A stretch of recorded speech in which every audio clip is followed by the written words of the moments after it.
तर सरन्यायाधीश भूषण गवई यांच्यावर जोडामार झाली आणि त्याची दृश्य आता समाज माध्यमात वेगाने पसरतायत। न्यायालयातील सुनावणीच्या दरम्यान नक्की काय घडलं याचा तपशील ही दृश्य बघून मिळतोय। तर ही दृश्य आपण पाहतोय। आधी कागद भिरकावण्यात आला होता।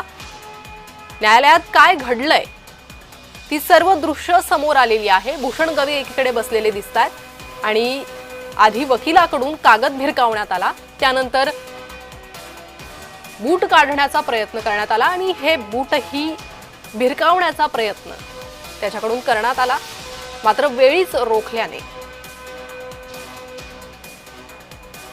पुढील घटना टळलेली आहे। मात्र कागद भिरकावण्याचा हा सर्व प्रकार सध्या समाज माध्यमांवर पसरतोय। सरन्यायाधीश भूषण गवई जोडामार प्रकरणातील ही दृश्य समोर आलेली आहे। सरन्यायाधीश भूषण गवई यांच्यावर वकील राकेश किशोर यांनी कागद भिरकावला त्यावेळची ही दृश्य।